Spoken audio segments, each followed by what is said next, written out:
Eh bien, encore une fois, vous qui venez nous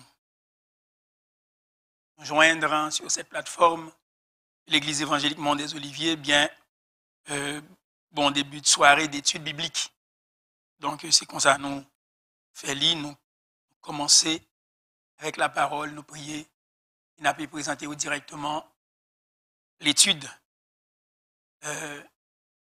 À Soya, nous pouvons continuer justement avec le sujet que nous avons commencé il y a déjà 3 semaines, parce que le temps passe vite sur ce point-là, qui consiste à parler des attributs de Dieu, qui est Dieu, et nous aller non seulement faire un résumé, mais aussi répondre à la question qui t'est posée, parce que parfois, question est posée, mais c'est dans la fin d'étude là, et puis je n'ai pas de temps, ouais, question, parce que je n'ai pas de cellule sur moi, évidemment, parce que si tu es là, live, tu es capable de poser l'une, tu peux répondre, mais comme on pas là, c'est texter, vous voyez par WhatsApp, ou un média quelconque. Donc, moi, je vois une question, donc, je tiens à répondre, pour mon pas de temps répondre dans ce maintenant. Et pour toutes les questions, pour le besoin, pour le bénéfice le bénéfice des frères et sœurs, nous sommes capables de choisir tout, répondre en pleine chair dans la prochaine étude là, pour le bénéfice de plus d'un, parce que c'est des questions quand même qui sont intéressantes. Eh bien, il y a une question qui a été notée cette semaine après l'étude de la semaine dernière. C'est il y a une sœur qui pose des questions. Il était dit si on demande quelque chose à Dieu dans la prière et ce qu'il nous donne est totalement différent de ce qu'on souhaitait recevoir, peut-on conclure que cette prière n'est pas exaucée? C'est une question pas embarrassante, mais qui a son pesant d'or. Sous demander bon Dieu, yon bagaille dans la prière, et ce qu'il nous donne est totalement différent de ce qu'on souhaitait, recevoir, bien sûr. Peut-on conclure que cette prière n'est pas exaucée? Eh bien, ma réponse avant de me faire résumer, parce que vu que ça s'est concerné la semaine dernière, nous avons parlé de la toute-puissance de Dieu et nous avons continué à faire résumer pour nous parler des attributs non communicables. Donc, nous allons répondre tout de suite à la question semaine passée, ça qui était posée, que je joint sur les médias. Nous allons répondre tout de suite pour nous dire que Dieu répond à la prière des saints. Dieu répond à la prière des saints et dans la prière, Dieu donne. Jusqu'à présent, nous n'apprenons rien là.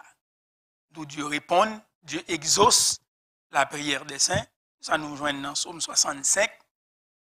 Lorsque nous, verset A, ce n'est pas parce que nous connaissons ou pas connaissons, non.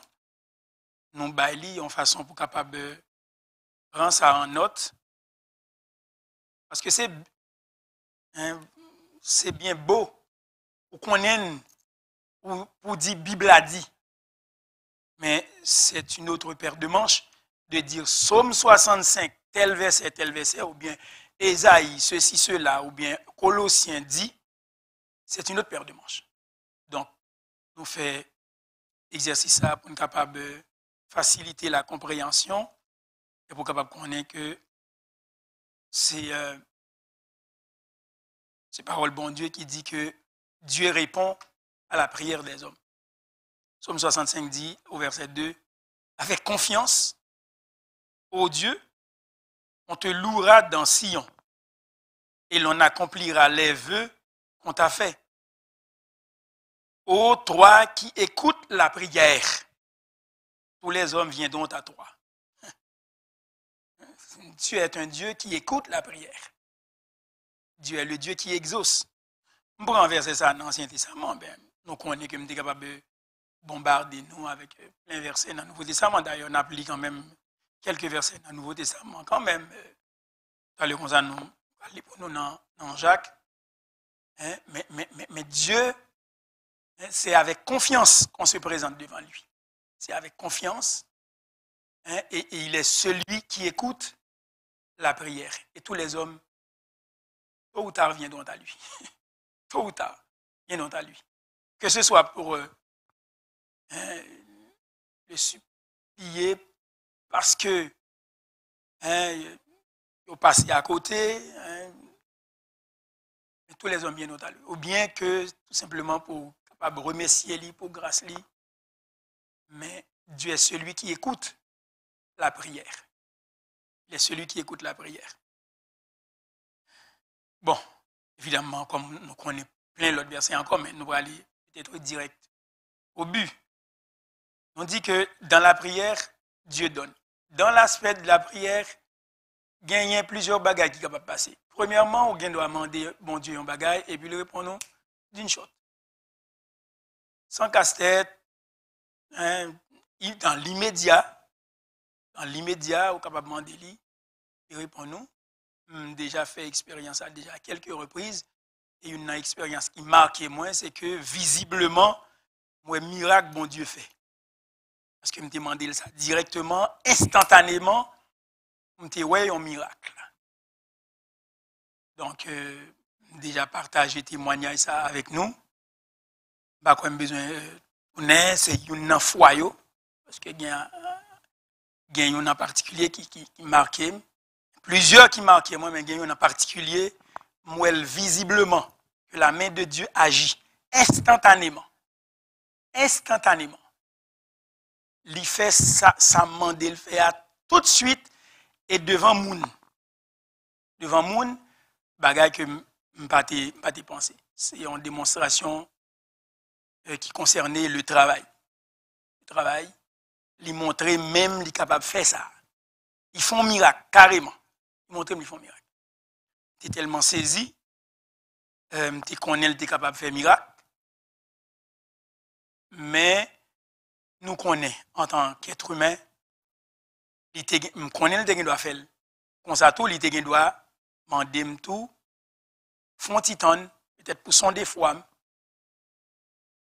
dans l'attente, capable de qui côté mieux, est-ce que m'a bien les genoux affermis ou affaiblis?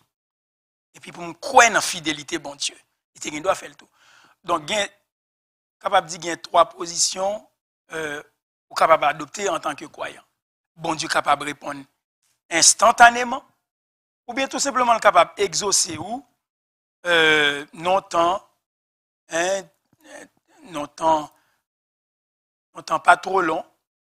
Comme ça, tout bon Dieu, il doit prendre un peu plus de temps pour sonder fois où dans une attente. Parce que le nous prier, c'est nous parler à bon Dieu. Et puis dans la prière, son communication liée. Et dans la communication, yon parler, l'autre l'a écouté, et puis après ça, l'autre la répond. C'est même avec bon Dieu. Nous parler à bon Dieu, nous fait des requêtes. Mais ce n'est pas des requêtes seulement nous fait dans la prière. Nous sommes capables de faire des confessions, tout. Nous sommes capables de demander bagaille autre que bagaille qui pour combler besoin. D'accord? Besoin, c'est-à-dire besoin non sensible. Mais tout, bon Dieu, capable d'adopter, ils ont l'autre position, peut-être qui compte faire moun fâché, c'est vrai. Il seulement dit, prière ça pas exaucé. Il pas voulu exaucer prière ça. Il pas voulu exaucer prière là. Il y a 2 sens. Il pas exaucé dans sorte souhaité, joindre directement. Parce que son mandat c'est pas lui ou joindre. Mais comme bon Dieu connaît vie ou mieux que moi-même, il connaît vie ou mieux que vous-même, il pas bon son mandat, il bon l'autre bagaille Si son bénédiction liée, il n'a pas gagné la peine d'elle. Pas gagné la peine d'elle.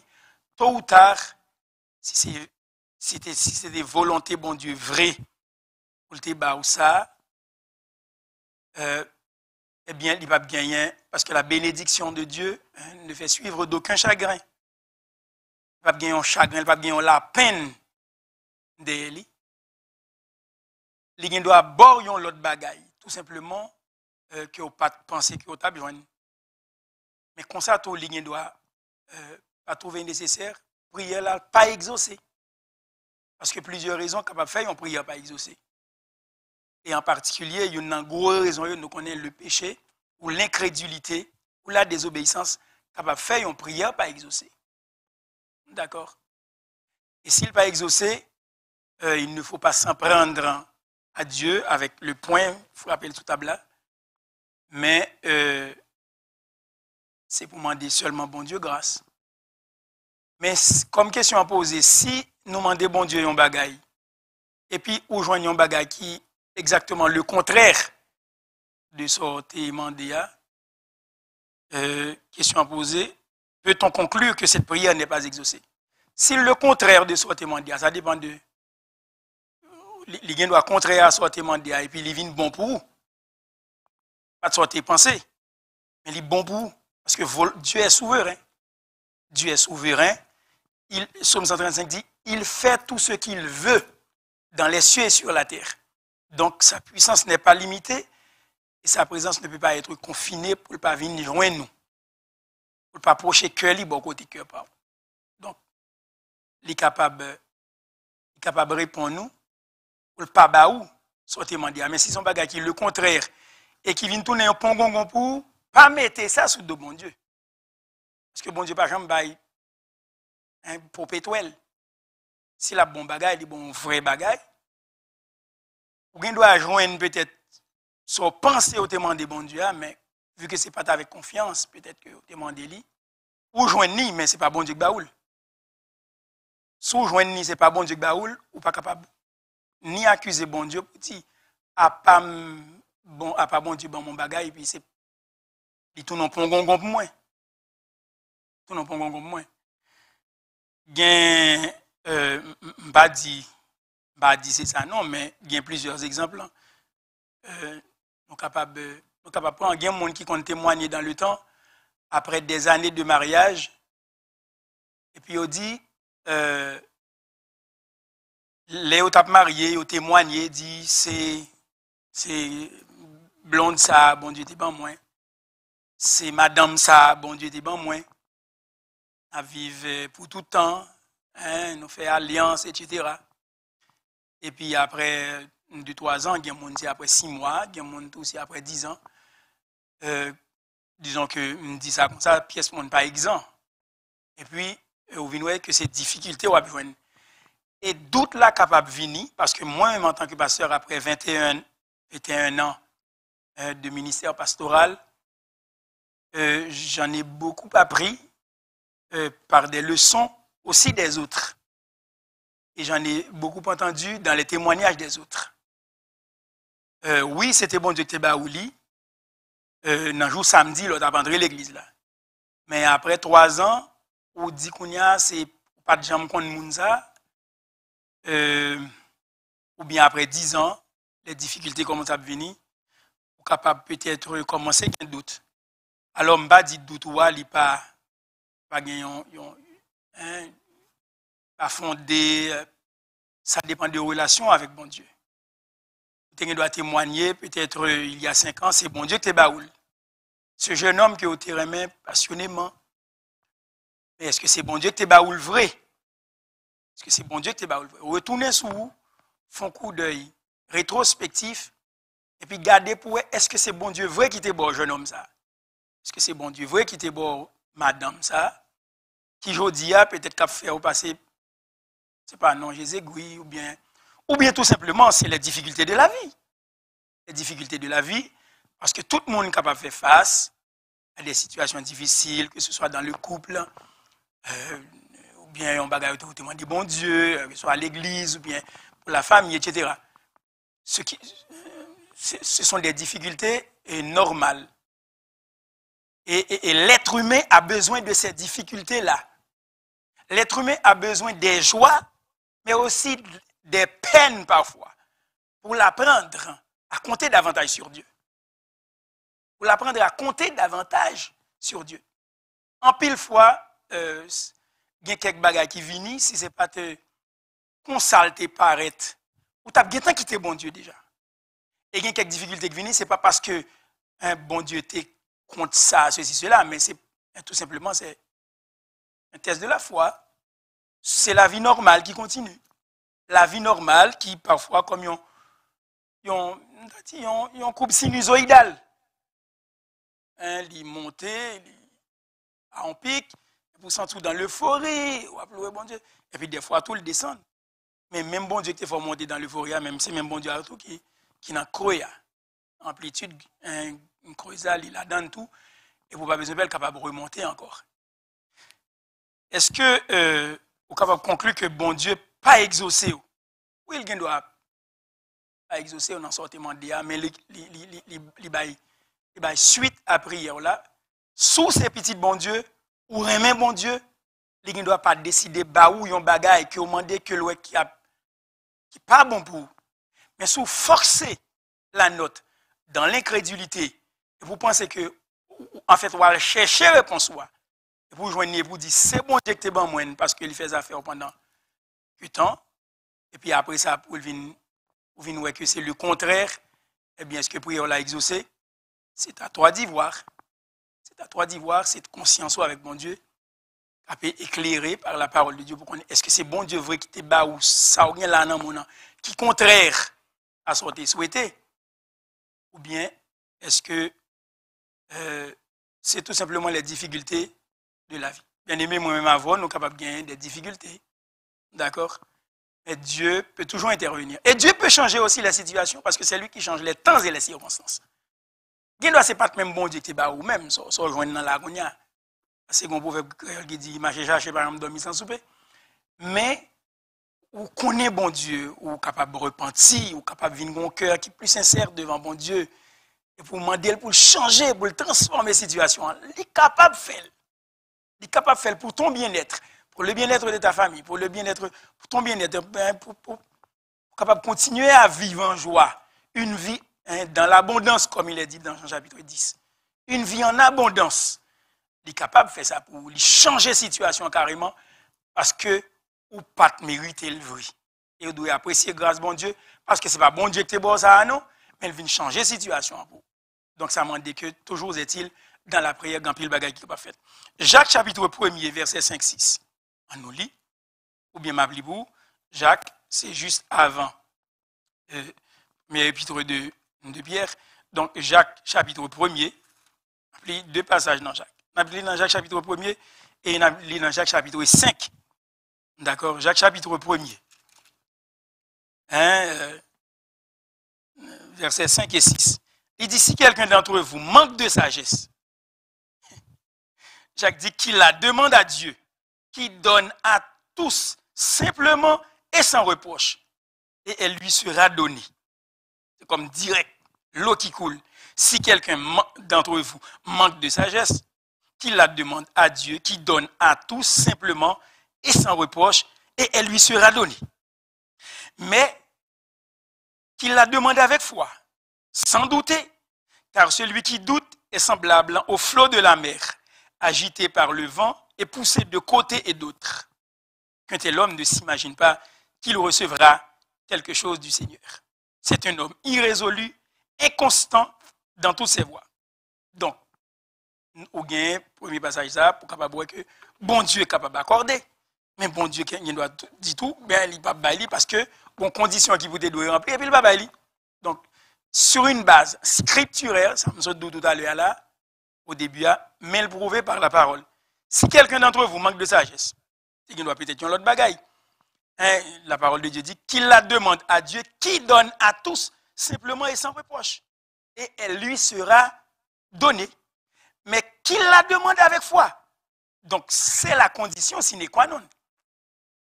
Peu importe soit demander à bon Dieu, qu'il la demande avec foi, sans douter. sans douter.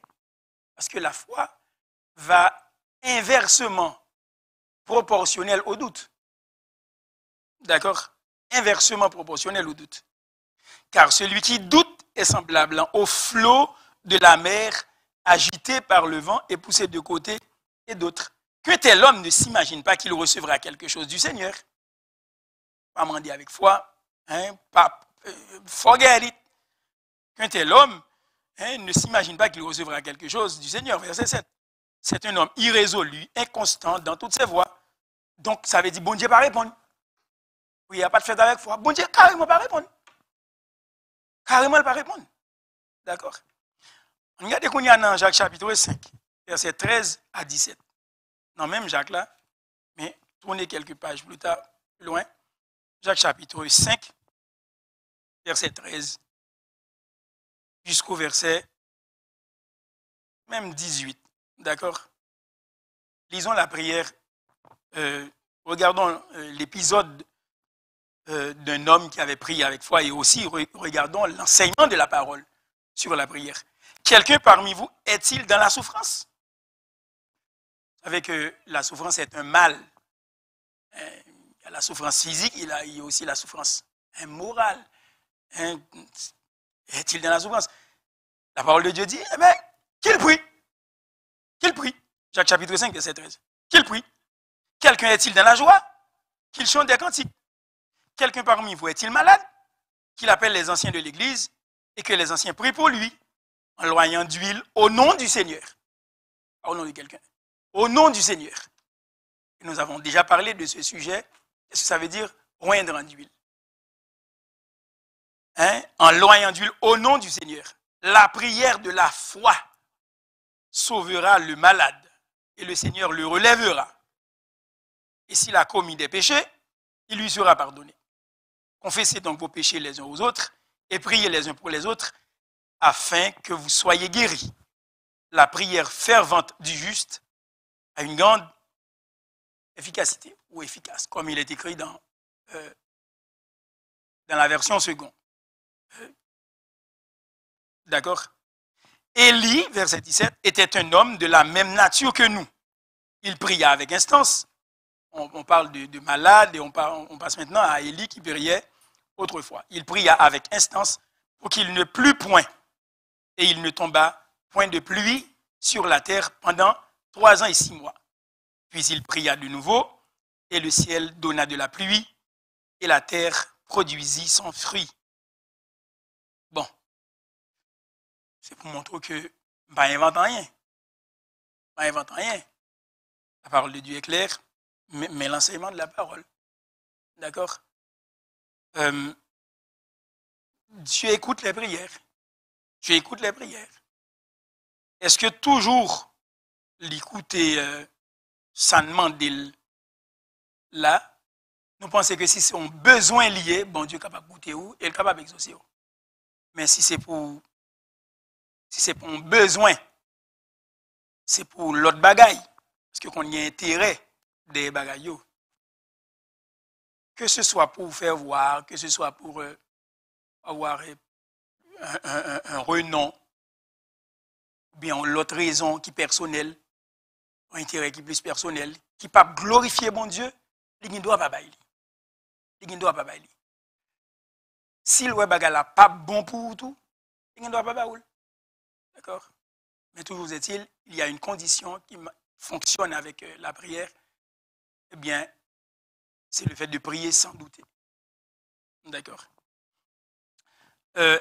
Mon dernier exemple m'apprend, c'est dans Actes des Apôtres. Actes des Apôtres. Dans Actes des Apôtres, en chapitre 13. Actes des Apôtres.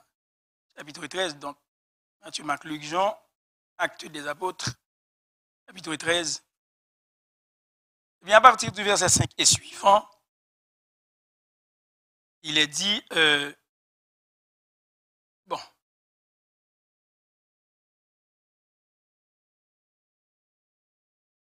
c'est peut-être mieux que nous commencions à partir du verset 2. À partir du verset 2.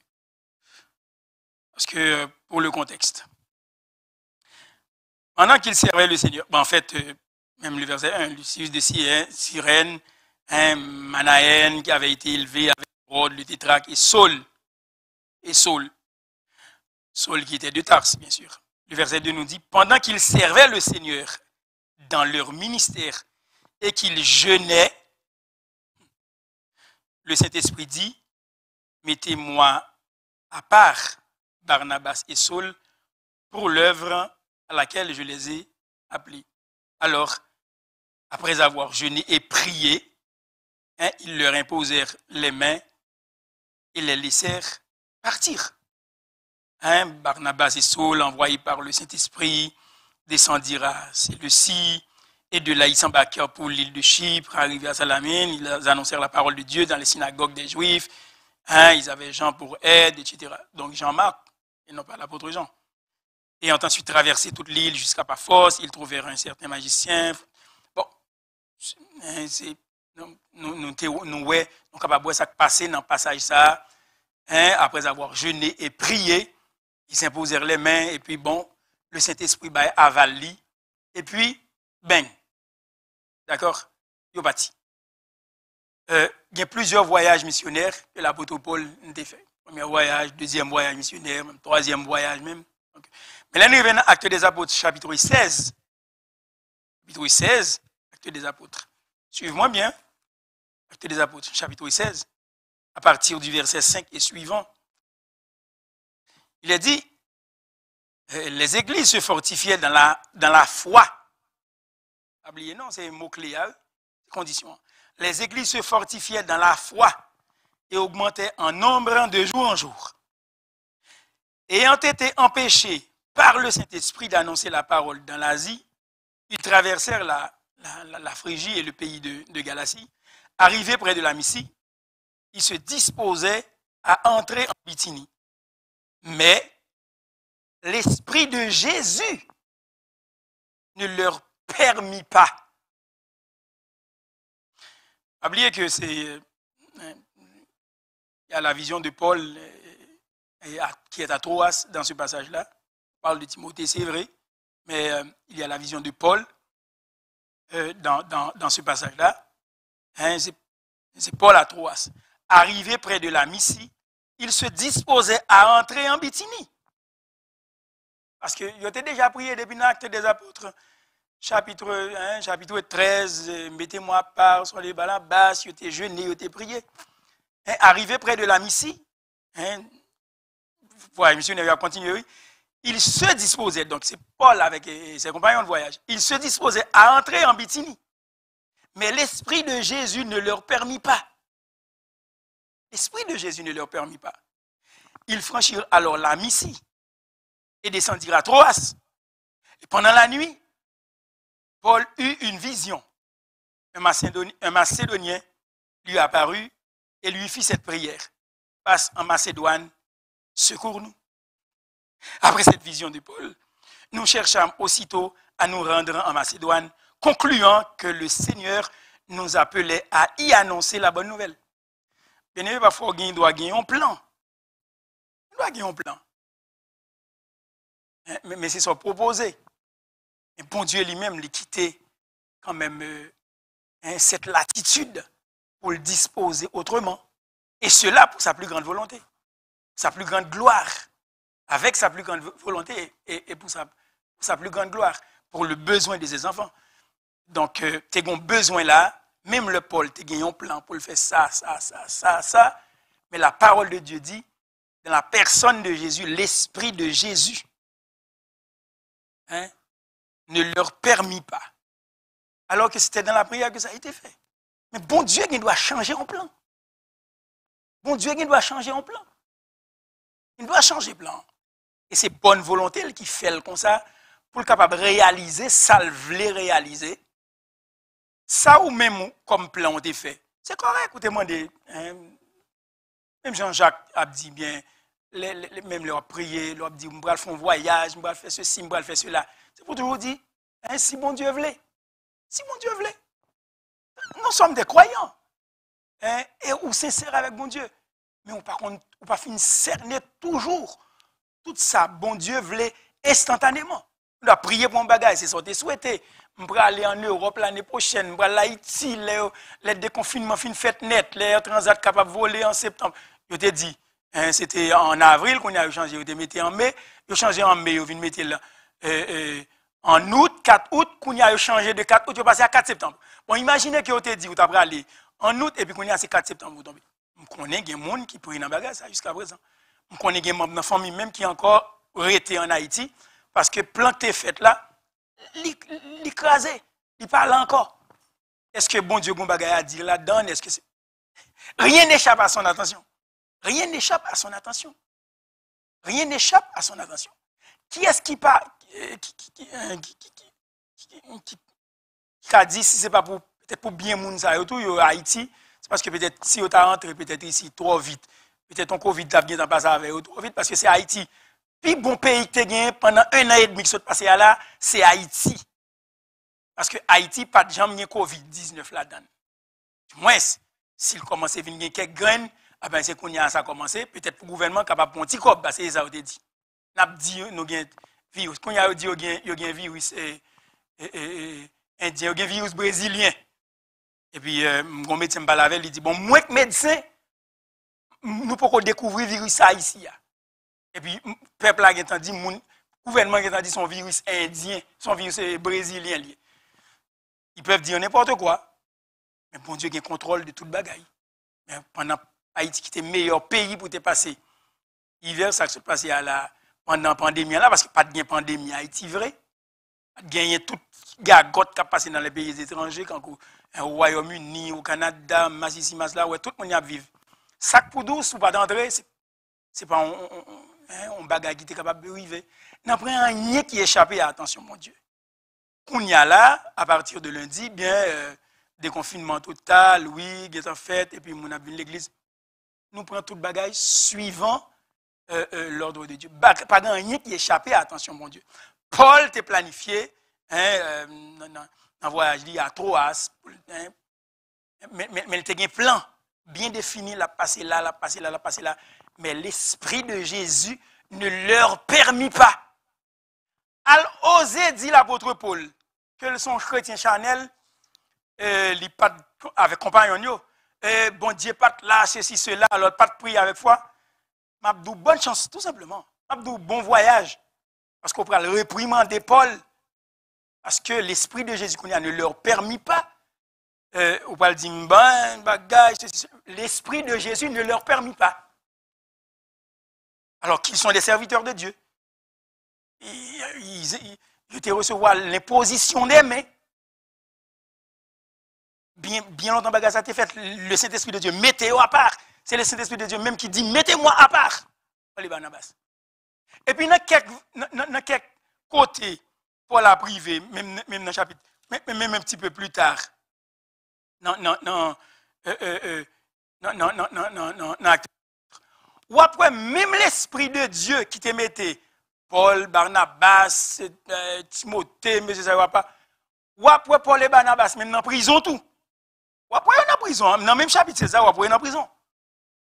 Ou après, des coups de fouette, ça y est, on le prend. Coup de verre, ça y est, on le prend.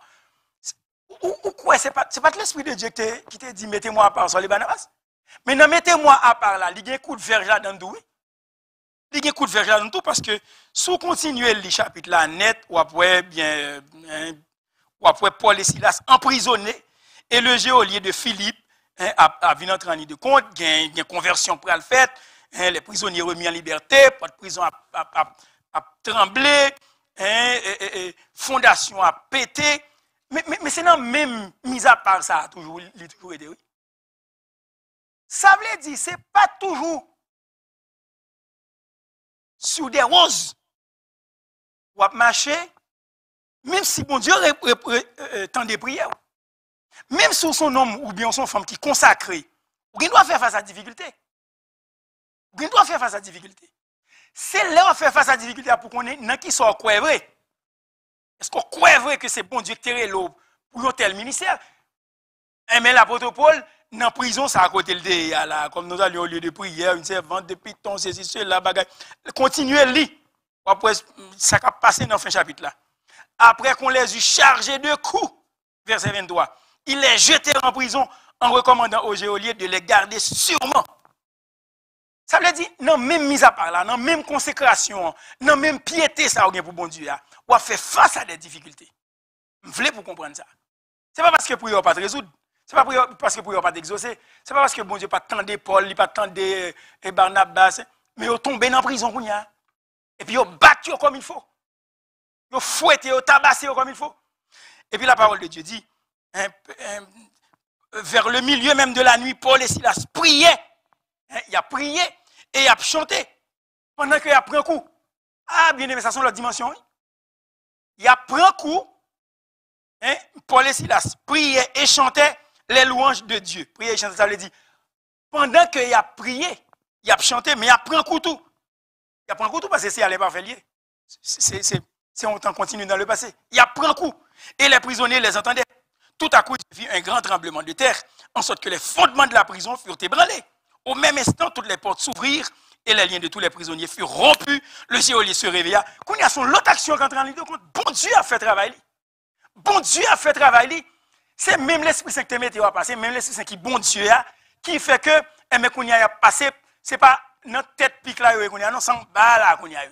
Mais pour l'autre mission, pour l'autre visée, bon cible là qui vise là qu'on y a. Geôlier qui est pour le convertir, famille qui est pour le convertir, l'autre monde qui est pour ça, bon Dieu fait. Et puis, ils ont tabassé comme il faut. C'est au Québec, nous connaissons ça veut dire. Ils ont tabassé monsieur comme il faut. Battu comme il faut. Pendant que l'Esprit de Dieu souille. Il a prié, il a chanté, il a battu, mais bon bagage qui fait tout. Tremblement de terre comme ça, pour qu'on histoire. Fondement prison, pété, et puis son autre action, le geôlier se réveilla. Et lorsqu'il vit les portes de la prison ouvertes, il tira son épée et allait se tuer pendant que les prisonniers s'étaient enfuis. Mais Paul cria d'une voix forte, « Ne te fais point de mal, nous sommes tous ici. » Alors le geôlier, ayant demandé de la lumière, entra précipitamment et se jeta tout tremblant aux pieds de Paul et de Silas. Il les fit sortir et dit, « Seigneur, ou bien homme notable, que faut-il que je fasse pour être sauvé? » Peut-être on est oui, bagage en fait. Peut-être on Paul et Silas répondirent, « Crois au Seigneur Jésus et tu seras sauvé, toi et ta famille. » Et ils lui annoncèrent la parole du Seigneur, ainsi qu'à tous ceux qui étaient dans sa maison. Il les prit avec lui à 7 heures même dans la nuit. Il lava leurs plaies et aussitôt il fut baptisé, lui et tous les siens. Et boy. Ça veut dire qu'il y a côté où passer, bon Dieu voulait pour passer là même, pour capable d'expérimenter sa puissance. Si Paul et Silas pas passer là, il n'est pas capable de connaître expérience ça avec bon Dieu. Il doit douter, oui, pour lui dire, ah, je t'ai imposé mes sous moi, ah, je comme je t'ai appelé, ça va passer là, après qu'on a une trou prison, là, et puis chaîne dans pied, il a calé mettre sous lui. C'est bon, si côté goise, l'école Haïti, pas de faire nous grand chose, même là encore, nous t'appelle, mais coup de verge de geôlier sur la juridiction romaine, eh ben c'est coupé pour ça. C'est déchiré pour ça. Paul doit douter. Silas, il doit douter. Il dit, ou quoi mission ça, c'est bon Dieu créé les vrais me fait. Ah, moi ça m'encourage. Ça m'encourage énormément de voir qu'il n'y a pas seulement des roses dans le ministère, mais il y a aussi des moments un peu plus difficiles. Mais le Dieu qui a commencé, le Dieu qui t'envoie, c'est celui qui pourvoit. Le Dieu qui t'envoie, c'est celui qui pourvoit. Donc tout ça, pour me capable, faut comprendre que l'apôtre Paul priait, il était exaucé.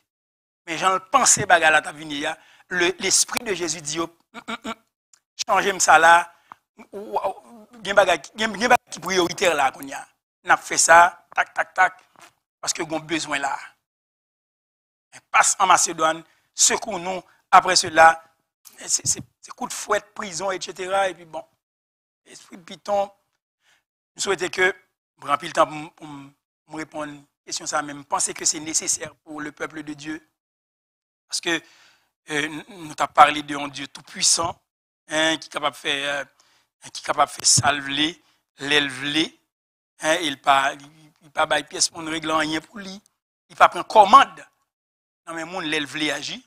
Justement, c'est de ce Dieu que nous voulons parler en parlant de sa souveraineté, qui est aussi un attribut de Dieu. et que nous devons voir ce soir. Hein? C'est sa parole l'a dit. Hein? Et tout ce que l'Éternel veut, Psaume 135, verset 6, il le fait dans les cieux et sur la terre, dans les mers et dans tous les abîmes. Et puis il a raconté tout ça, le capable de faire.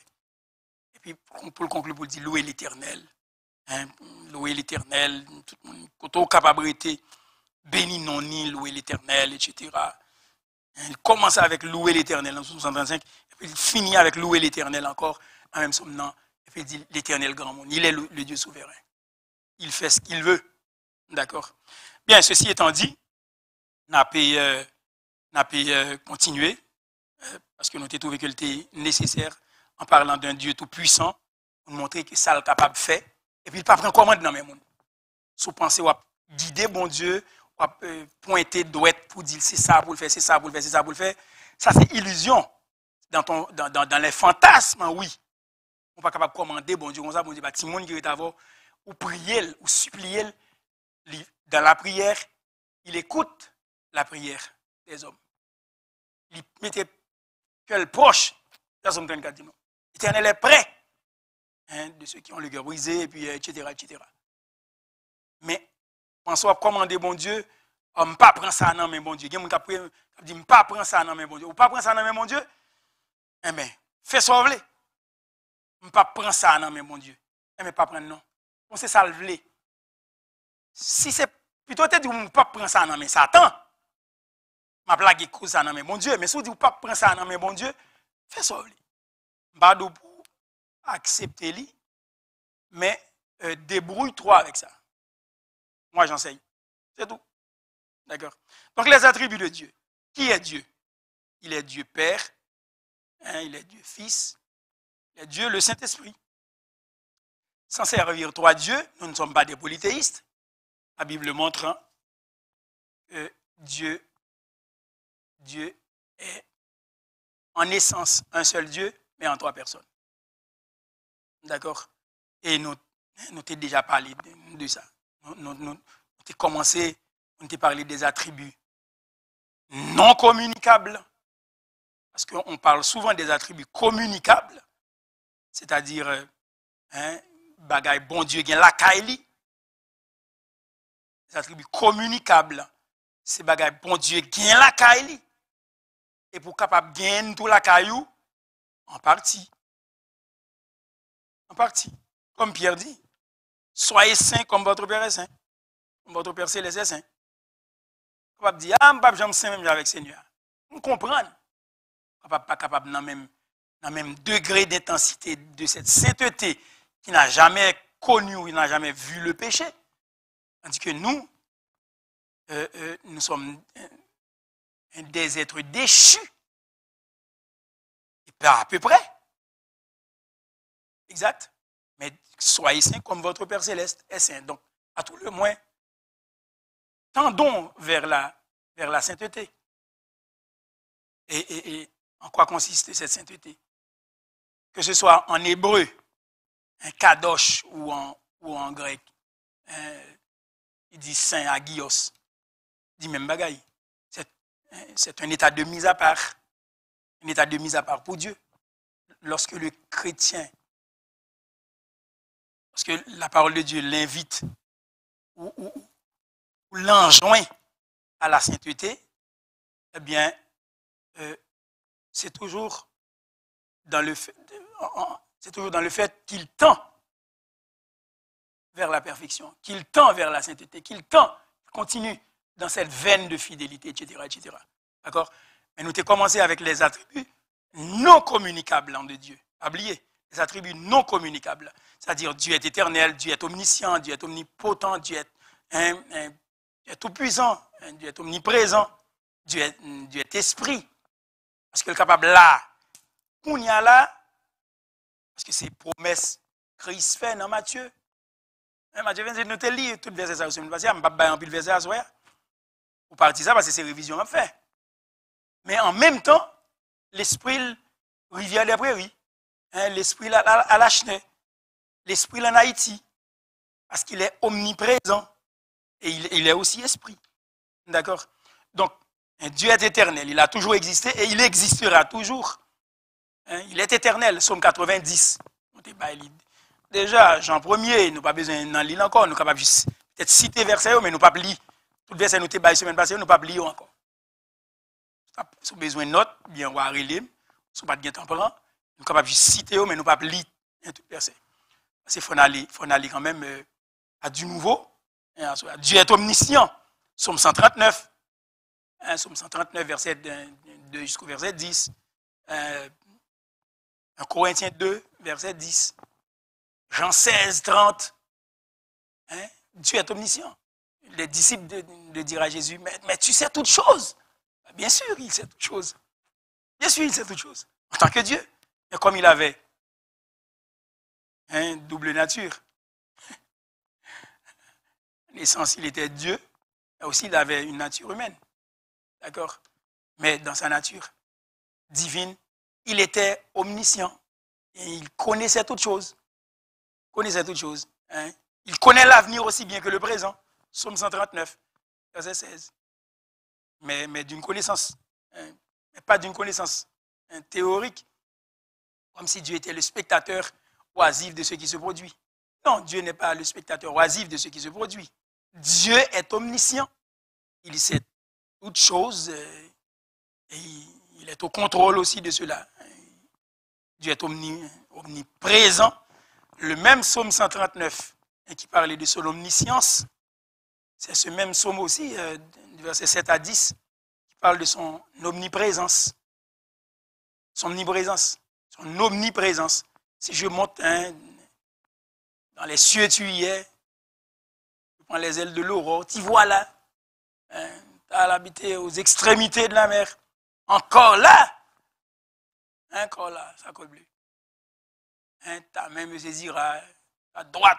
Mais la mettre mes ou pas fuir, bon Dieu. Dieu n'est pas confiné aux limites de l'univers. D'accord? Il est omniprésent. Il a toute présence du Créateur. Et que nous ne pouvons jamais nous trouver hors de sa portée. Nous ne pouvons jamais nous trouver hors de sa portée. Acte 17, verset 1, 28, même à partir du verset 25.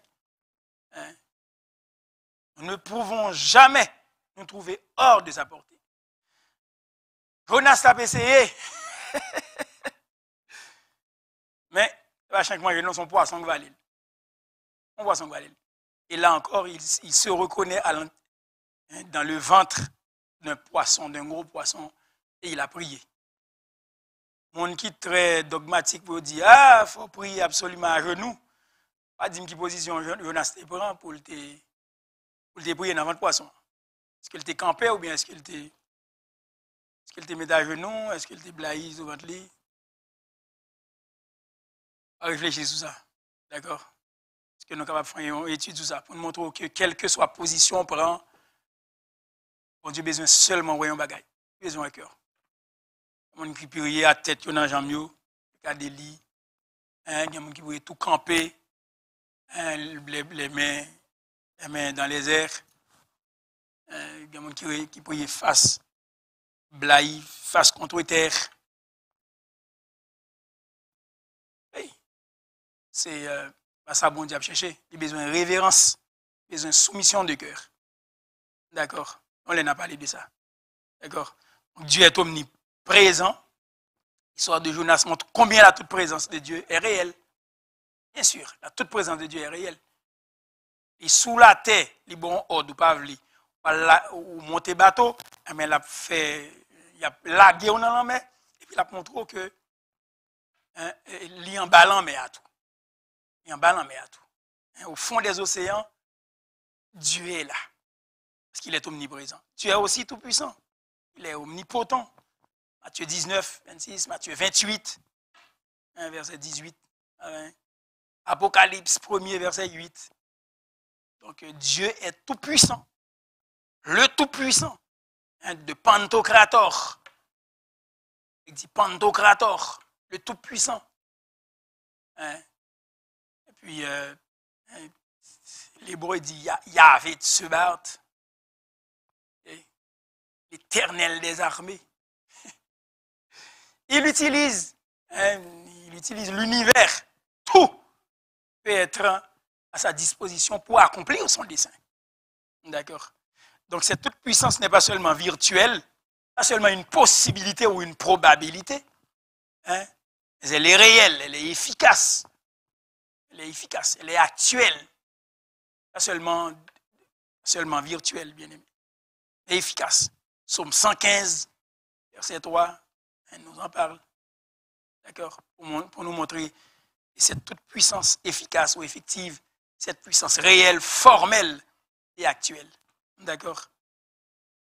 Il n'est en aucune manière l'auteur du péché, même s'il est tout puissant. Même s'il est tout puissant, bon Dieu pas qu'à pécher. Ah, bon Dieu pas capable de pécher. On dit, t'es quoi le tout puissant? Oui, le tout puissant, mais il n'est pas capable de pécher. On dit, est-ce que puissance est limitée? Est-ce que puissance est limitée? Ben, allons voir Habakkuk chapitre 1er. Habakkuk chapitre 1er, verset 13. Et après quoi, Jacques 1er aussi, bien. Okay? Habakkuk, l'Ancien Testament, va le finir, oui. Parce que je ne pour ma fin lili, et puis pour me chercher toujours, et puis pour étudier la même fini, et puis pour chercher Habakkuk toujours. Alors c'est presque vers la fin de l'Ancien Testament, hein, Habakkuk, Sophonie, d'accord? Zacharie, Malachie. Donc c'est presque dans la fin du Nouveau Testament. Habakkuk chapitre 1er. D'accord?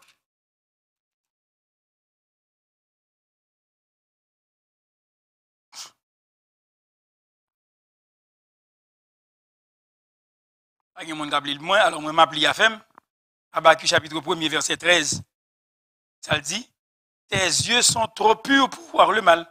Bon, pour comprendre de qui mon cap parlé là, bien, c'est garder verset 12 là. Ne l'es-tu pas de toute éternité? Éternel, mon Dieu, mon Saint, nous ne mourrons pas. Ô Éternel, tu as établi ce peuple pour exercer tes jugements au mon rocher, etc. Verset 13 a dit nous, les dit tes yeux, ben, c'est les yeux de l'Éternel. Le contexte. Tes yeux sont trop purs pour voir le mal. Et tu ne peux pas regarder l'iniquité. D'accord? Donc, Habakkuk 1er, dis-nous, j'ai bon Dieu, il n'est pas capable de boire, iniquité, il n'est pas capable de boire le péché. L'iniquité, c'est l'autre expression. Une autre expression synonymique pour parler du péché, bien sûr. D'accord? Donc, Jacques 1er, verset 13 aussi, nous en parle. Donc, Jacques 1er, nous tenons Jacques tout à l'heure là. Jacques, pas oublier que c'est avant Pierre, a quitté fini toute bagaille, et puis pour pas temps joindre Jacques, mais c'est un petit peu vers la fin du Nouveau Testament. Donc Jacques 1er, verset 13, nous on dit comme suit, que personne lorsqu'il est tenté ne dise c'est Dieu qui me tente, car Dieu ne peut être tenté par le mal, et il ne tente lui-même personne. Il ne tente lui-même personne, car il ne peut être tenté par le mal. Mais chacun est tenté quand il est attiré et amorcé par sa propre convoitise. Puis la convoitise, lorsqu'elle a conçu, enfante le péché, et le péché, étant consommé, produit la mort. D'accord? Jacques 1er, on va dire du verset 13. Donc, Dieu ne peut être tenté par le mal. D'accord? Et Dieu ne tente lui-même personne. Même si le verbe tenter, ok? Le verbe tenter et le verbe tester, passer un test ou c'est le même verbe. C'est le même verbe. Ils ont épreuve, ou apprendre, mais mon Dieu, son test lié. Verbe ça qui est utilisé, c'est le même verbe ça tout qui est utilisé pour le mot tenter. À la seule différence que ce verbe-là est traduit par un Dieu qui peut nous passer un test, ou Dieu, par les épreuves. C'est toujours dans des contextes d'épreuve que ce mot grec-là est utilisé, et non pas dans le sens de la tentation. Parce qu'il est question de tentation seulement lorsque c'est dans un contexte où le diable entre en ligne de compte. Lorsque c'est le diable qui est entré en ligne de compte, il tente. Parce que le besoin induit ou dans l'erreur. Mais lorsque c'est bon Dieu qui a passé un test, hein, passer par des épreuves, même si c'est même champ sémantique, mot à gagner ou tenter, mais c'est traduit par éprouver, mais passer un test. D'accord? Parce que Dieu lui-même ne tente personne. Donc ça, c'est une autre paire de manches, c'est l'exégèse qui nous montre justement l'évidence de ces affaires-là. Aussi bien dans l'Ancien Testament que dans le Nouveau Testament. Dieu ne tente lui-même personne et il ne peut être tenté par le mal. Il est en aucune manière l'auteur du péché. Habakkuk dit nous lit, Jacques Ier dit nous lit. Bien qu'il soit l'auteur des malheurs, Dieu peut être l'auteur des malheurs, mais il n'est pas l'auteur du péché. Ça, il faut le penser en ligne de compte. Donc, si nous regardons dans Amos, chapitre 3, 1, verset 6, donc Dieu est l'auteur des malheurs, d'accord, mais il n'est pas l'auteur du péché. Bah, ça qu'a fait nous passer une soirée là, oui, pour nous parler de côté péché même sorti. De quoi c'est bon Dieu créer toute bagaille. Côté péché sorti pour le tomber, le serpent, etc. Ben, on va aller de ça déjà. Donc, Amos chapitre 3, verset 6. D'accord. La parole de Dieu dit, sonne-t-on de la trompette dans une ville sans que le peuple soit dans l'épouvante? Arrive-t-il un malheur dans une ville sans que l'Éternel en soit l'auteur? D'accord? Car le Seigneur, l'Éternel, ne fait rien sans avoir révélé son secret à ses serviteurs, les prophètes. Donc, la réponse, suivant la question posée, est une question rhétorique. Oui, Dieu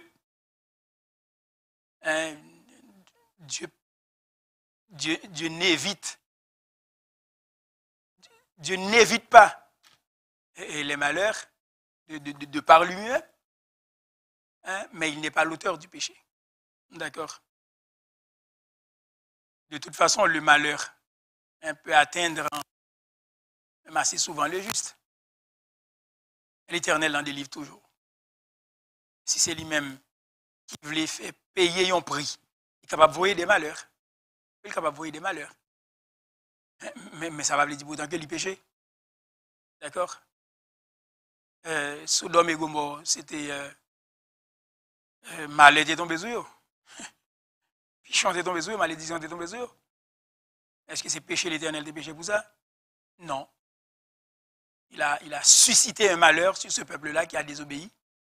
Et puis au payé prix, sans qu'il soit pour autant l'auteur du péché.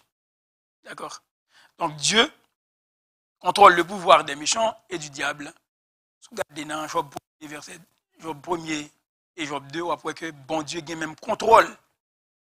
Il dit, ouais, tout ça, malin a fait. D'accord? Tout ça, malin a fait. Les Job 1 et 2, il voit après bon Dieu a un contrôle. Le pouvoir des méchants. Capable de dire, ou capable de faire ça, mais ça, ou pas capable de faire. Et c'est ça que fait, bon Dieu, il garantie sur Job. Parce que il a permission pour quelque bagaille faite. Et puis il dit lui-même la Job. D'accord? Lui-même. Donc Dieu est tout puissant. Il peut même tirer le bien du mal. Dans sa toute puissance. Le mal peut t'atteindre. Mais de ton mal, au sein même de ton mal, eh bien, ils font échappatoire. Et puis, il fait le bien sortir la donne. Extraordinaire. Exemple. Voyons cet exemple-là. La croix. La croix, c'est le crime des hommes le plus crapuleux. Parce que c'est le chef-d'œuvre de Satan. Qui réalise plus que tout le reste également le plan de Dieu. Suivant Actes des Apôtres, en chapitre 2, verset 23 et Acte 4, verset 27-28. Donc, on est capable de lire pour nous ce passage-là. Parce que ce n'est pas diable seulement qui t'a fait artifice ou Jésus t'a le quoi. D'accord? Mais le plan de Dieu t'est réalisé en même temps alors que c'est son coup malin, le diable a fait. Donc, acte 2, verset 23, nous dit, homme israélite, à partir du verset 22, écoutez ces paroles. Jésus de Nazareth, cet homme à qui Dieu a rendu témoignage devant vous par les miracles, les prodiges et les signes qu'il a opérés par lui au milieu de vous. Comme vous le savez vous-même, cet homme livré, selon le dessein arrêté et selon la prescience de Dieu, vous l'avez crucifié. Vous l'avez crucifié. Vous l'avez fait mourir par la main des impies. Hein? C'est difficile à comprendre ou à accepter. Cet homme livré selon le dessein arrêté et selon la prescience de Dieu, ça veut dire bagaille ça n'a pas échappé à une connaissance de mon Dieu. Vous l'avez crucifié. Vous l'avez fait mourir par la main des impies. Coller deux bagailles ça ensemble, il n'est pas toujours facile sur le plan théologique, bien sûr. Et Dieu l'a ressuscité en le délivrant des liens de la mort, parce qu'il n'était pas possible qu'il fût retenu par elle, parce que David dit ceci, dit cela, etc., etc. D'accord? Donc, la croix, c'est le crime le plus crapuleux, hein, jamais commis par l'être humain. Mais, vous savez aussi, c'est le coup, c'est un chef-d'œuvre. C'est un coup maître, un chef-d'œuvre de Satan, qui réalise, plus que tout le reste, en même temps, le plan de Dieu.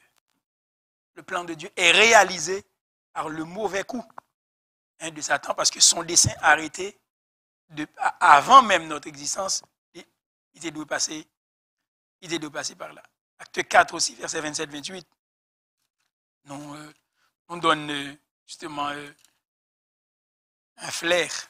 Acte 4, 27-28, nous dit, en effet, contre ton saint serviteur Jésus, que tu as oint, Hérode et Ponce Pilate se sont ligués dans cette ville avec les nations et avec les peuples d'Israël pour faire tout ce que ta main et ton conseil avaient arrêté d'avance. Ponce Pilate, ils mettaient ensemble, Hérode avec Ponce Pilate, ils se sont ligués ensemble par les plans les plus machiavéliques. Mais pour faire tout ce que ta main et ton conseil avaient arrêté d'avance. Donc, Dieu est un génie. Et dans son ingéniosité, un bagage nous pas toujours fin de comprendre. D'accord? L'homme réalisé en faisant le mal, même ça, bon Dieu t'est voulu, avant même la fondation du monde, qui t'est doué arriver, eh bien, il fait arriver quand même. D'accord? Dieu est aussi esprit. Dieu est esprit, Jean 4, 24 dit nous. Ok, ça nous dit tout à l'heure. Cela ne l'empêche pas de se manifester sous une forme visible ou sensible. Donc, nous pas de temps ouais ça la semaine dernière. Donc, Dieu est esprit. Mais cela ne l'empêche pas de se manifester sous une forme visible ou sensible. C'est-à-dire sous forme de théophanie. C'est-à-dire une manifestation de Dieu. Une forme visible. Dieu qui apparaît sous une forme humaine ou sous une forme visible. Et puis c'est bon Dieu lié. Pourtant, il est esprit. Il est esprit. Mais ça ne l'empêche pas, justement, de se manifester carrément sous forme humaine ou bien sous... Il y a des gens qui sont capables de peut-être être sceptiques, mais on regarde peut-être Genèse chapitre 18. Regardez Genèse chapitre 18. On a commencé l'idée dans le verset 1er, et puis on a passé par verset 2, verset 10, verset 13. Après que c'est vrai que c'était des hommes qui étaient paraître, mais en réalité, c'était l'Éternel lui-même. D'accord? Donc, Dieu est esprit, c'est vrai, mais cela ne l'empêche pas de se manifester sous une forme visible ou sensible, c'est-à-dire sous forme théophanique. Le mot grec théos, ça veut dire Dieu, et phanéa, donc une manifestation. D'accord? Donc, Dieu peut se manifester sous une forme visible. Tout le monde est monde, et puis pourtant c'est bon Dieu. Genèse chapitre 18. Et puis, non, on va lire à partir du verset 1er l'Éternel, c'est l'intercession d'Abraham, l'Éternel lui apparut parmi les chênes de Mamré, comme il était assis à l'entrée de sa tente pendant la chaleur du jour, donc devant Abraham. Il leva les yeux, Abraham, oui, et regarda, et voici, 3 hommes étaient debout près de lui. 3 hommes. Et voici, soulignez bien le verset 2. Il leva les yeux et regarda, et voici, 3 hommes étaient debout près de lui. Quand il les vit, il courut au-devant d'eux depuis l'entrée de sa tente et se prosterna en terre. Et il dit, Seigneur, si j'ai trouvé grâce à tes yeux, ne passe point, je te prie, loin de ton serviteur. Permettez qu'on apporte un peu d'eau, etc., pour laver les pieds. Posez-vous sous cette table, j'irai prendre un morceau de pain pour fortifier votre cœur, etc., etc. Ils répondirent, fais comme tu l'as dit. Abraham alla promptement dans sa tente vers Sarah et il dit, vite, 3 mesures de fleurs de farine, pétrit et fait des gâteaux. Et Abraham courut à son troupeau, prit un veau tendre et bon, etc., etc. Prit encore la crème. Verset 9. Alors ils lui répondirent, où est Sarah? Ce sont ces 3 hommes. Où est Sarah, ta femme? Il répondit, elle est là. Elle est là dans la tente. L'un d'entre eux dit, je reviendrai vers toi à cette même époque. Je reviendrai vers toi à cette même époque. Et voici Sarah, ta femme, aura un fils. Sarah écoutait à l'entrée de la tente qui était derrière lui. Abraham et Sarah étaient vieux, avancés en âge. Sarah ne pouvait plus espérer avoir des enfants. Sarah rit en elle-même en disant, maintenant, je suis vieille, aurais-je encore des désirs? Mon Seigneur aussi est vieux. Regardez le verset 13. L'Éternel dit à Abraham, pourquoi donc Sarah a-t-elle ri? En disant, est-ce que vraiment j'aurai un enfant? Moi, je suis vieille. 3 hommes. 3 hommes. Et pourtant, la parole de Dieu est capable peut-être étonner nous. Mais l'Éternel dit à Abraham, pourquoi donc Sarah a-t-elle ri? Pourquoi donc Sarah a-t-elle ri? Donc, nous sommes capables de continuer sujet ça encore, pour que, même au chapitre 13, verset 18, d'accord, Abraham leva ses tentes et vint habiter parmi les chaînes de Mamré qui sont près d'Hébron. Il bâtit là un autel à l'Éternel. Et c'est là l'Éternel vient pour révéler lui à lui. Mais en réalité, c'est 3 hommes qui paraissent devant lui. Nous pouvons regarder aussi dans Exode chapitre 3, verset 2 à 7. Exode chapitre 3, verset 2 à 7. Et dans Exode chapitre 3, verset 2 à 7. L'ange de l'Éternel lui est apparu dans une flamme de feu. C'est l'histoire de Moïse. Moïse faisait paître le troupeau de Jéthro, son beau-père, sacrificateur de Madian, et il mena le troupeau derrière le désert et vint à la montagne de Dieu à Horeb. C'était la montagne de Sinaï aussi. L'ange de l'Éternel lui apparut dans une flamme de feu, au milieu d'un buisson. Moïse regarda, et voici le buisson était tout en feu, et le buisson ne se consumait point. Moïse dit, je veux me détourner pour voir quelle est cette grande vision, et pourquoi le buisson ne se consume point. Regardez au verset 2, c'était l'ange de l'Éternel, mais au verset 4, l'Éternel vit. L'Éternel vit. Il se détournait pour voir, et Dieu l'appela du milieu du buisson et dit, Moïse, Moïse. Il répondit, me voici.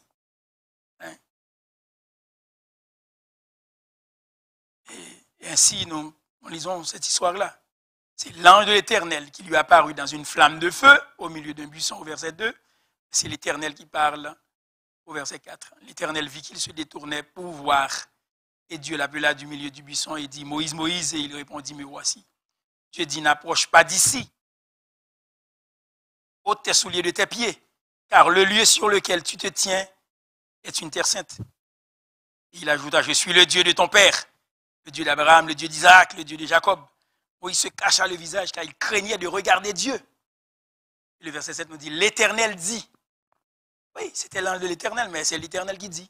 L'Éternel dit, j'ai vu la souffrance de mon peuple qui est en Égypte et j'ai entendu les cris que lui font pousser ses oppresseurs, car je connais cette douleur. Bien sûr, il connaît cette douleur. Donc l'ange de l'Éternel est identifié justement à Yahvé. Est identifié à Yahvé. Nous pouvons regarder aussi dans Genèse chapitre 16, voir, ou même Juge, il y a plein d'autres versets, Juge chapitre 6 aussi. L'ange de l'Éternel, c'est l'Éternel lui-même. Genèse, Exode, Lévitique, non. Josué juge. Donc Juge, chapitre 6, versets 11 et 12. D'accord? Versets 11 et 12. Juge chapitre 6, versets 11 et 12. Donc, puis vint l'ange de l'Éternel. C'est l'histoire de Gédéon qui était juge en Israël. Puis vint l'ange de l'Éternel et il s'assit sous le térébinthe d'Ophra, qui appartenait à Joas, de la famille d'Abiézer. Gédéon, son fils, battait du froment au pressoir pour le mettre à l'abri de Madian. L'ange de l'Éternel lui apparut et lui dit, l'Éternel est avec toi, vaillant héros. Gédéon lui dit, ah mon Seigneur, si l'Éternel est avec nous, pourquoi toutes ces choses nous sont-elles arrivées? Et où sont tous ces prodiges que nos pères, etc. Verset 14, l'Éternel se tourna vers lui et dit, va avec cette force que tu as et délivre Israël de la main de Madian. N'est-ce pas moi qui t'envoie?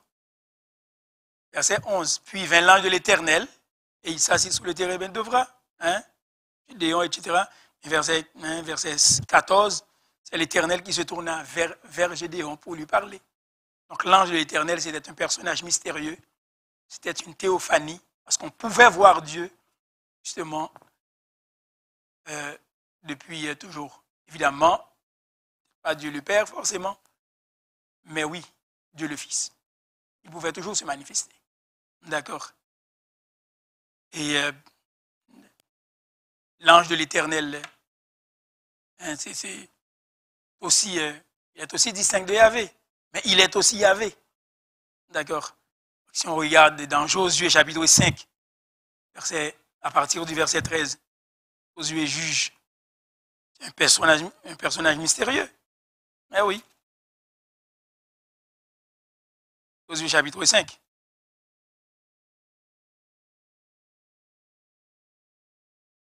D'accord? À partir du verset 13 jusqu'au chapitre 6, verset 2. Comme Josué était près de Jéricho, il leva les yeux et regarda. Voici un homme se tenait debout devant lui. Juste un homme. Son épée nue dans la main. Il alla vers lui. Un homme, au verset 13. Et lui dit, es-tu des nôtres ou de nos ennemis? Il répondit, non, mais je suis le chef de l'armée de l'Éternel. J'arrive maintenant. Josué tomba le visage contre terre, se prosterna et lui dit, qu'est-ce que mon Seigneur dit à son serviteur? Et le chef de l'armée de l'Éternel dit à Josué, ôte tes souliers de tes pieds, car le lieu sur lequel tu te tiens est saint. Et Josué fit ainsi. Langage, ça, c'est bon langage. Nous, qui va sortir dans la bouche n'importe monde. C'est un langage que nous te joignons dans Exode chapitre 3. C'est un langage que nous te joignons dans Exode chapitre 3 lorsque Moïse se présentait au flanc d'Horeb, au Sinaï, devant l'Éternel lors du buisson ardent. Et là, c'est un homme. Un homme se tenait debout devant lui et le chef de l'armée de l'Éternel dit à Josué, ôte tes souliers de tes pieds car le lieu sur lequel tu te tiens est saint. Et Josué fit ainsi, c'est même bagaille là. Nous te joignons dans Exode chapitre 3. On continue à lire, vers chapitre 6. Jéricho était fermé et barricadé devant les enfants d'Israël. Personne ne sortait, personne n'entrait. Maintenant, le verset 2 nous dit, l'Éternel dit à Josué, voici, je livre entre tes mains Jéricho et son roi, ses vaillants soldats, faites le tour de la ville, etc., etc. D'accord? C'est aussi fou que ça. Un homme, au verset, au verset, au verset 13, un homme se tenait devant lui. Son épée nue à la main, il est le chef de l'armée de l'Éternel.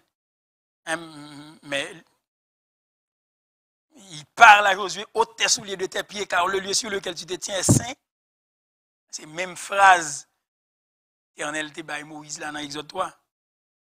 Il baille Josué le tout. Et puis qu'on a au chapitre 6, même histoire à continuer parce que le chapitre 6, c'est une coupure superficielle, bien sûr.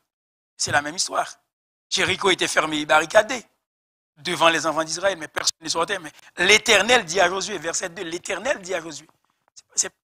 Cet homme qui avait l'épée nue à la main, maintenant c'est l'Éternel qui dit à Josué, vois, je livre entre tes mains Jéricho et son roi, ses vaillants soldats, etc. etc.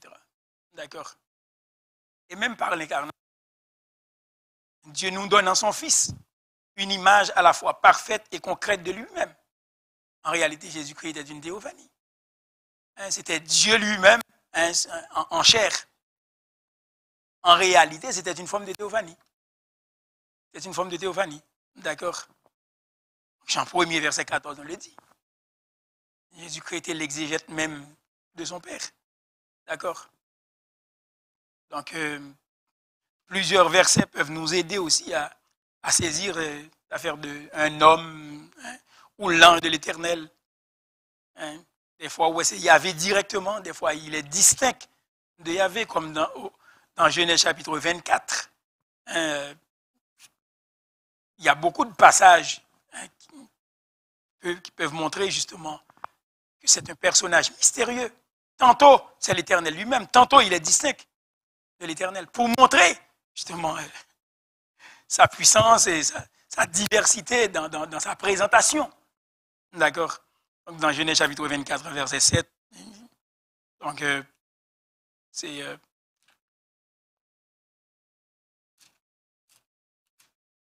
parlons encore des attributs de Dieu.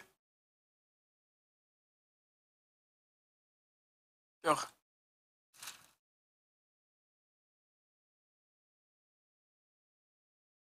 Éternel, le Dieu du ciel qui m'a fait sortir de la maison de mon père, de ma patrie, qui m'a parlé, m'a juré en disant, je donnerai ce pays à ta postérité. Lui-même enverra son ange devant toi. C'est de là que tu prendras une femme pour ton fils, pour mon fils. Nous sommes capables de commencer là, mais comme il nous manque de temps, nous pouvons démontrer justement qu'Yahvé peut se rapporter à une théophanie de Christ, que ce soit dans l'Ancien Testament avant son incarnation, que ce soit dans Genèse chapitre 18 que nous avons déjà lu, que nous sommes capables de lire dans Genèse chapitre 19, ou dans Nombre en chapitre 22, l'ange de l'Éternel, ou cet homme qui se présentait parfois devant Josué, et puis après ça, qui s'identifie comme étant l'Éternel, c'était un personnage mystérieux. Et comme on pouvait toujours voir la deuxième personne de la divinité dans la personne du Fils, nous croyons que ce soit sous forme de roche, de rocher dans le désert, qui t'abaille de l'eau, ou bien que ce soit sous forme théophanique, on pouvait toujours voir le Fils de Dieu avant son incarnation aussi. Parce que Dieu, eh bien, est multiple dans les personnes qui composent sa divinité. D'accord? Nous sommes capables peut-être trouver que c'est beaucoup de matière. Oui, il y a beaucoup de matière, mais il y a des passages peut-être que nous sommes capables de lire dans l'Ancien Testament. Pour finir avec le point que Dieu est esprit, ça, nous sommes capables de lire Ésaïe chapitre 6. Ésaïe chapitre 6. C'est un passage que nous connaissons très bien. Parler de la sainteté de l'Éternel. Ésaïe chapitre 6. Verset 1er. Et après quoi, nous va comparer à Jean chapitre 12. Donc d'abord, Ésaïe chapitre 6. Nous sommes proverbe Ésaïe. Ésaïe chapitre 6. On va voir dans la vision Ésaïe te gagné. À partir du verset 1er. L'année de la mort du roi Osias, je vis le Seigneur assis sur un trône très élevé, et les pans de sa robe remplissaient le temple. C'est Isaïe chapitre 6, verset 1er. Des séraphins se tenaient au-dessus de lui. Ils avaient chacun 6 ailes, 2 dont ils se couvraient la face, 2 dont ils se couvraient les pieds, 2 dont ils se servaient pour voler. Isaïe chapitre 6. Ils criaient l'un à l'autre et disaient, Saint, Saint est l'Éternel des armées. Toute la terre est pleine de sa gloire. Hein? Soulignons cela. Saint, Saint, Saint est l'Éternel des armées. Parce qu'Ésaïe, dans cette vision, a vu le Seigneur. Il a vu le Seigneur. Le verset 1er nous le dit. Hein? Les pans de sa robe. Il vit, Ésaïe dit, je vis le Seigneur assis sur un trône très élevé. Je vis le Seigneur, verset 1er. Je vis le Seigneur. Et les pans de sa robe remplissaient le temple. Oh boy. Verset 3. Ils criaient l'un à l'autre et disaient, Saint, Saint, Saint est l'Éternel des armées. Toute la terre est pleine de sa gloire. Et puis, voici la description. Les portes furent ébranlées dans leur fondement par la voix qui retentissait. La maison se remplissait de fumée. Soit arrêté les Shekinah. Parce que c'est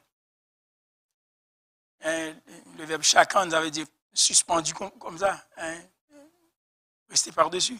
Alors je dis, malheur à moi, je suis perdu, car je suis un homme dont les lèvres sont impures. J'habite au milieu d'un peuple dont les lèvres sont impures.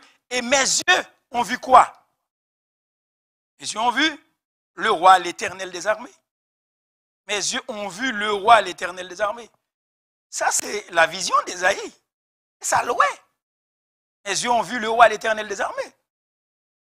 Et l'un des séraphins vola vers moi, tenant à la main une pierre ardente, etc. Il toucha ma bouche, etc., etc. Bon, là, qu'on est capable de dire bien, pas longtemps encore, Ésaïe te connaît, chante à manger. Ses yeux ont vu le roi, l'Éternel des armées. Il pensait la mourir. Il pensait la mourir. Ça le dit quoi? Mes yeux ont vu le roi, l'Éternel des armées. Ça le dit ouais.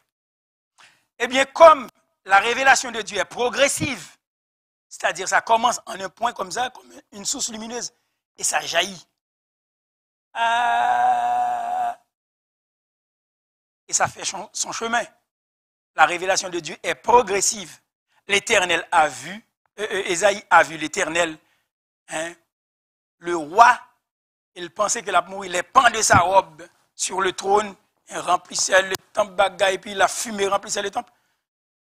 Bien aimé, Ésaïe, capable de dire, semble Ésaïe était trompé, ça Ésaïe était ouais. Des livres passage ça déjà pour déjà. Dans Jean chapitre 12. Dans Jean chapitre 12.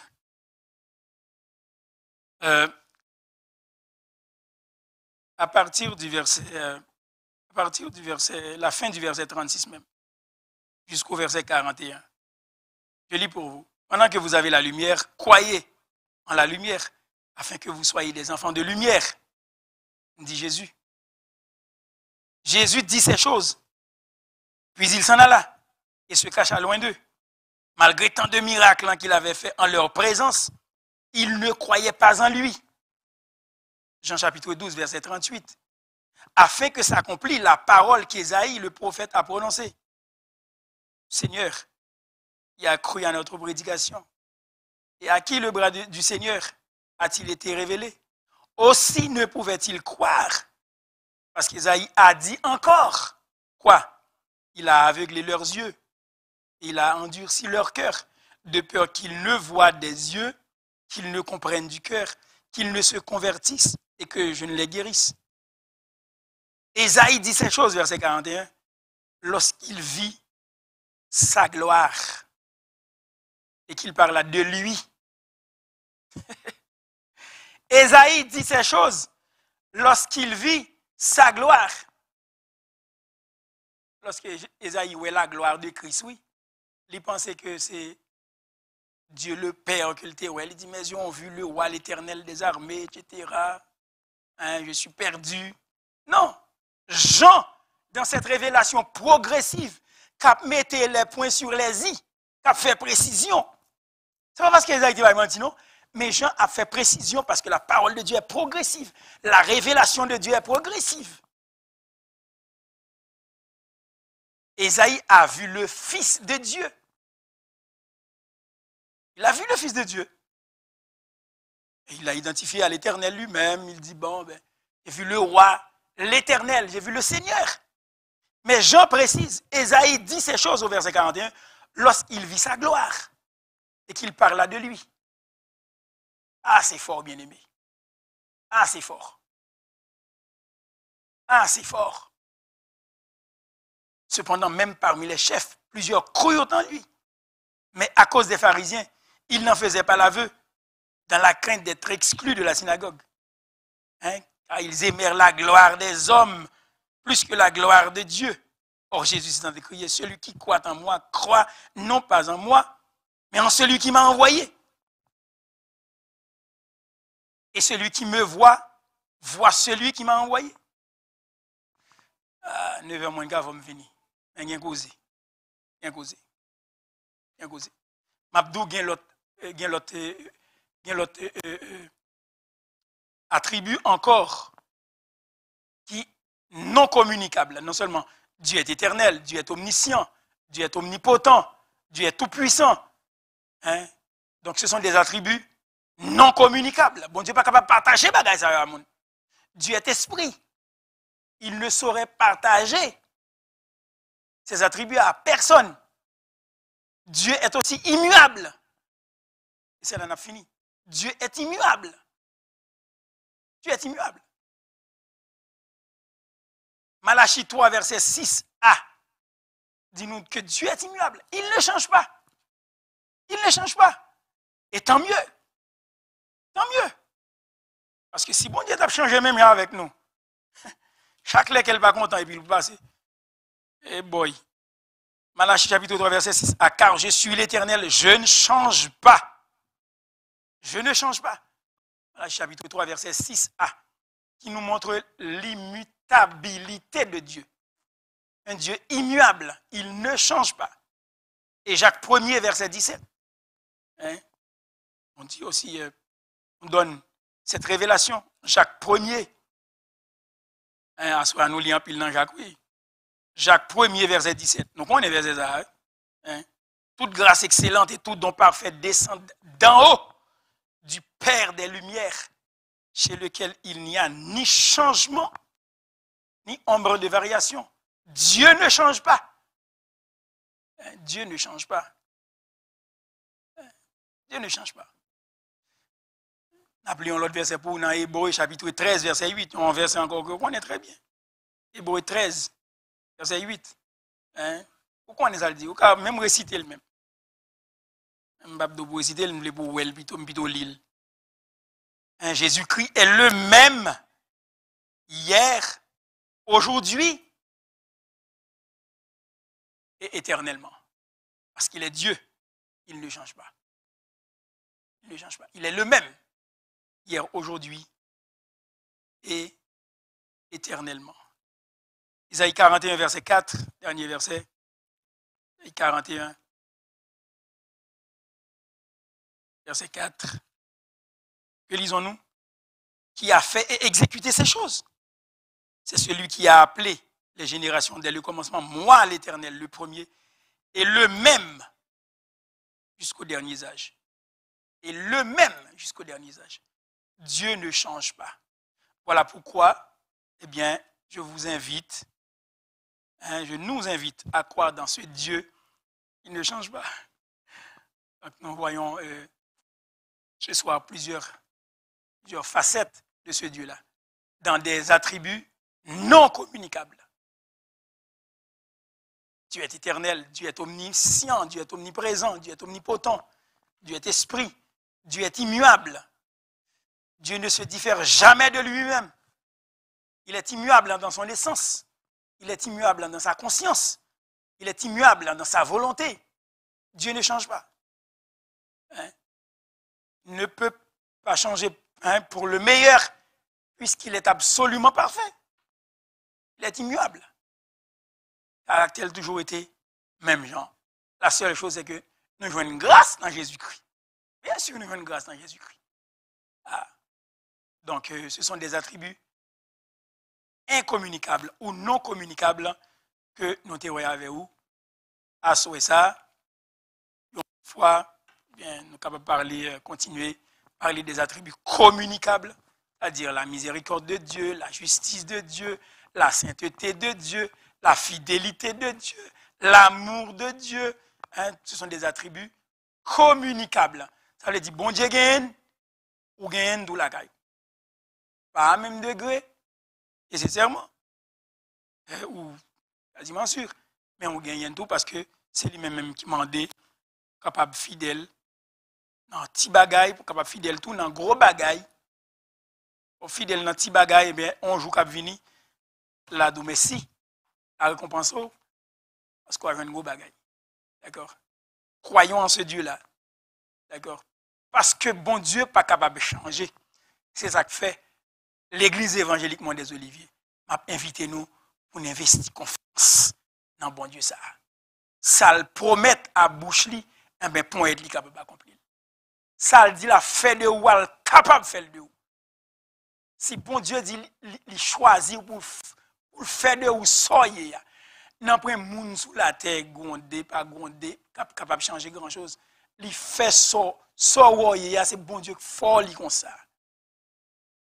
C'est lui qui fort comme ça. D'accord? Et yeux le sous parce qu'il est omniprésent. Tout côté a passé la marché avec vous. Yeux le sous parce qu'il est omniprésent. Il a fait toute bagaille pour selon volonté. Parce qu'il y a un monde qui est capable d'empêcher bon Dieu d'agir Jean le voulait. Il y a un monde qui n'est pas content, mais c'est ça lié. Vous pas capable de montrer bon Dieu un bagaille qui est mieux pour le faire pour vivre. Soyez bénis par le Seigneur. Et nous avons fini avec la prière pour nous remercier bon Dieu. Pourtant ça nous est passé. Notre Seigneur et notre Dieu, merci infiniment pour ta grâce. Merci pour bonté ou, merci pour fidélité ou. Merci de cette assurance que nous trouvons dans ta parole. Et c'est un puissant encouragement à l'effet que tu es un Dieu immuable. Tu ne changes pas. Oui, Seigneur. Merci de cette garantie que vous ne pouvez pas changer. Merci de cet attribut qui nous fortifie dans notre foi, ô notre Dieu. L'homme change, l'humain change, mais toi tu restes le même aujourd'hui et éternellement.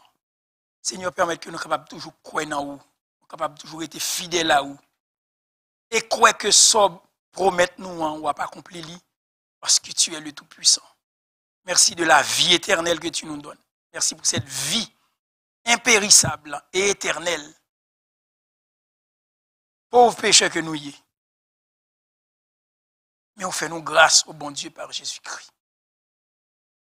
Aiguisez foi nous, aiguisez conscience nous pour nous capables mieux apprécier tes bienfaits au Père Tout-Puissant. Restez avec nous.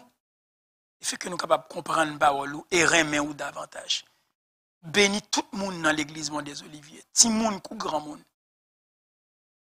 Bénis ton église au Père et permets que nous puissions nous ouvrir à toi dans ta parole qui libère, dans ta parole qui restaure, dans ta parole qui guérit, dans ta parole qui nous aide à avancer.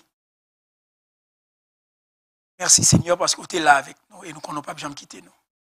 C'est grâce que nous demandons dans le nom de Jésus. Amen.